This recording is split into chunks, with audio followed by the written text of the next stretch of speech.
And ఇందాక మీరు IPOs గురించి కూడా మాట్లాడారు. రీసెంట్ టైమ్స్‌లో అంటే ఇప్పుడిప్పుడు మళ్ళీ ఐపీఓ స్టార్ట్ అయ్యాయి కానీ మొన్నటి వరకు అసలు ఐపీఓస్ కూడా పెద్దగా లేవు.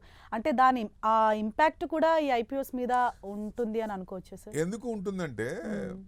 ఐపీఓస్ జనరల్గా ఇన్స్టెంట్ గెయిన్ కోసం అవును. ఎఫ్ఐఎస్ మొత్తం వాటి మీద ఎక్కువ ఇది చేస్తున్నారు. సో అందుకని ఎక్కువ వస్తున్నాయి. ఈ వారంలో 14 ఉన్నాయి. అవును సార్.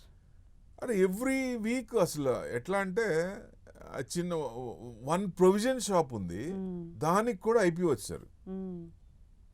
అంటే మార్కెట్ నుంచి డబ్బులు ఎట్లా తీసుకోవాలో ఈజీ అయిపోయింది. అంటే చిన్న చిన్న కంపెనీస్ అవి కూడా ఇప్పుడు ఐపీఓస్‌లో లిస్ట్ అయి ఉన్నాయి. లిస్ట్ అయి ఉన్నాయి. అవును. బట్ మీ రీసెంట్గా 1 ఇయర్ తీసుకుంటే 1 ఇయర్లో ఐపీఓస్ లిస్ట్ అయిన వాటిల్లో మ్యాక్సిమం డౌన్లోనే ఉన్నాయి. అవును సార్. ఇన్స్టెంట్ గెయిన్ కోసం చూసి బయటకు వదిలేశారు. ఇంకా తర్వాత అసలు చాలా ఇబ్బంది పడుతున్నాయి ఆ స్టాక్స్ అన్ని. అవును. రిటైల్ ఇన్వెస్టర్స్ ఇబ్బంది పడుతున్నారు. నేను అందుకే అంటున్నా, humble request to all the investors, don't go to the IPOs. ఎందుకు వెళ్ళాలి? అది అసలు కరెక్ట్గా మంచిది. ఇప్పుడు ఎన్ఎస్సి ఉంది, సిడిఎస్ఎల్ ఉంది, ఎన్ఎస్డిఎల్ ఉంది, ఇట్లాంటి ఫెంటాస్టిక్ లాంగ్ టర్మ్ మనకి హ్యాపీ. కానీ ఐపీఓస్లో మనం అనుకునే రావుగా. సపోజ్ నేను 100 కావాలనుకుంటా, వాళ్ళు ఇస్తారా? మనం 15,000 నుంచి 2 lakhs పెడతాం ఇండివిజువల్. ఎంత ఇస్తారు? రెస్పాన్స్ బట్టి రేషియో డివైడ్ చేసి ఇస్తారు. ఆ రేషియో అనేది మనం అనుకునే టాలీ కాదు కదా. So if whether it is a good company, నేను అనుకున్నా ఇట్స్ గుడ్ కంపెనీ అనుకోండి, I can buy in secondary market. Better to buy in secondary market. So one side market ఉండదు, ఆ స్క్రిప్ట్ ఉండదు, ఆ సెక్టార్ ఉండదు. సో రీట్రేస్మెంట్ ఏదో అవ్వటం, లేకపోతే కరెక్షన్ అవ్వటం, ప్రైస్ కరెక్షన్ అవ్వటం, ఇలాంటి సర్వసాధారణం. సో ఆ కంపెనీ మంచిదైనప్పుడు, రీట్రేస్మెంట్ అయినప్పుడు మనకు ఆ రీట్రేస్మెంట్ కూడా మన ప్రాఫిట్స్లో యాడ్ అయ్యే అవకాశాలు ఉంటాయి. మామూలుగా వచ్చే ప్రాఫిట్స్ కంటే ఈ రీట్రేస్మెంట్ మనం క్యాచ్ చేసుకుంటే ఎక్కువ ప్రాఫిట్స్ వచ్చే అవకాశం ఉంటుంది. జనరల్గా 20-30% మినిమం వస్తుంది మార్కెట్లో. సో ఎవరైతే ఇలాంటివి క్యాచ్ చేశారో, అంటే ఆ స్క్రిప్ట్ మీద రేంజ్ బౌండ్ చూసుకొని మనకు గనక గ్రిప్ ఉంటే where to enter, where to exit, that's all. ఎవరైనా సరే నేను కొనేటప్పుడు ఒక్కటే చెప్తా, ఆల్ టైమ్ హైలో ఉందా, ఆల్ టైమ్ లో ఉందా, రీసెంట్ హై ఎంత, రీసెంట్ లో ఎంత, then you able to understand whether to buy or not. ఎక్కువ మంది కూడా హైలో కొంటారు, అక్కడి నుంచి పడిపోద్ది. కొనంగానే అరే నేను కొనంగానే తగ్గిపోయినాయే, నేను అమ్మంగానే పెరిగినాయే అనిపిస్తుంది. అందుకనే ఇప్పుడు ఎంతవరకు క్వశ్చన్ ఉంది, రేంజ్ బౌండ్స్ ఏంటి అని చూస్తే మనం ఎక్కడ ఎంటర్ అవ్వాలి, ఎక్కడ ఎగ్జిట్ కావాలని తెలుస్తుంది. ఎందుకంటే ప్రతిదీ మనం అనుకున్నట్టు కాదు, ఇట్స్ ఎ ప్రిడిక్షన్. ఆ ప్రిడిక్షన్లో మనకి 1 to 10లో 3 to 4 వచ్చినా చాలు, will get more returns, decent returns, that's quiet enough. అట్లా చూసుకుంటే బెస్ట్. ఎందుకంటే ఒకటి మిస్ అవ్వచ్చు.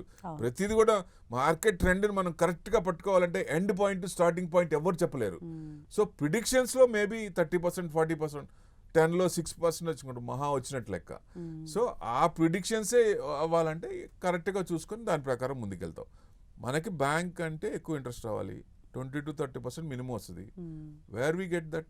ఎక్కడ వస్తాయండి? దేంట్లో వస్తాయి? నేను చెప్పేది మినిమం. మ్యాక్సిమం డిస్క్రిప్షన్ ఎక్కడ ఉంటుంది? మన డిసిషన్ బట్టి ఉంటుంది, ఎక్కడ ఎంటర్ అయ్యాం, ఎక్కడ ఎగ్జిట్ అయ్యాం అనేది. నేను అనుకుంటా నాకు 60% కావాలి, కానీ 10%, 15% రావాలని నేను టెంప్ట్ అయిపోతా. We should stick on to that. మన ఐడియాలజీకి వీ షుడ్ స్టిక్ ఆన్. అది అందరు అమ్మేస్తున్నారు, నేను కూడా అమ్మేయాలి. మన మెయిన్ ఇండియన్స్ అదే. మార్కెట్ ఎక్కడో మార్కెట్ తుమ్మితే, యుఎస్ మార్కెట్ తుమ్మితే మన మార్కెట్ ఎందుకు పడుతుంది?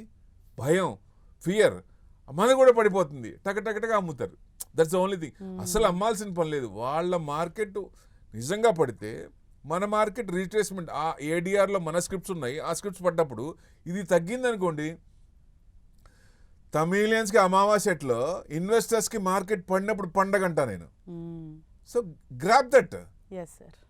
మామూలుగా మనం కొందామంటే రేట్లో దొరకవు కదా, మంచి రేట్లో దొరకవు. చాలా మంది అలా పడినప్పుడే ఎక్కువగా తీసుకోవడానికి.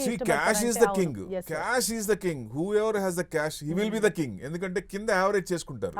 అంటే యావరేజ్ చేయాల్సిన స్క్రిప్ట్, యావరేజ్ చేయకూడని స్క్రిప్ట్ కొన్ని ఉంటాయి. అది ఎవరైతే మీకు అనలిస్టులు ఎవరైతే ఉన్నారో వాళ్ళ సూచనల సలహాలు తీసుకొని ఇన్వెస్ట్మెంట్ చేస్తే మీరు చేసిన దానికి వచ్చే రిటర్న్స్ కంటే అటాచ్ చేసుకున్నప్పుడు you should get more returns. 3-5% extra రావాలి. దట్స్ ఎవరైనా ఇదే చేయాలి. సో ఐఎన్ఆర్కి భయపడాల్సిన పని లేదు. ఎట్టి పరిస్థితుల్లో మార్కెట్ ఎకానమీ మీద పెద్ద ఎఫెక్ట్ పడదు. ఇన్స్టెంట్ ఏదైనా పడచ్చు, కానీ లాంగ్ రన్లో పెద్ద ఏం పడదు. బట్ లాంగ్ రన్లో 88, షార్ట్ టర్మ్లో 88 బిలో వస్తుంది. లాంగ్ టర్మ్లో 40 ఇది మనం కొన్ని సంవత్సరాలు ఉన్నాం 40 రూపీస్లో, కొన్ని దశాబ్దం పైన ఉన్నాం 40 రూపీస్లో.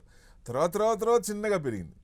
సో ఇంత పెరగటం కూడా కొంచెం ఇది అంటే ఎకానమీ బాగుంది, జీడిపి బ్రహ్మాండంగా ఉంది, బట్ కరెన్సీ చూస్తేనే పెరిగిపోయింది. అవును, అది కరెక్ట్ కాదు కదా. అవును సో సార్. కొంచెం అది ఆ డ్యూటీ ఎవరిది? ఆర్బీఐ ఫిజికల్ పాలసీ కంట్రోల్ చేయాల్సిన అవసరం. ఓకే. డెఫినెట్గా ఇది వాళ్ళకి కూడా నిద్రపట్టదు.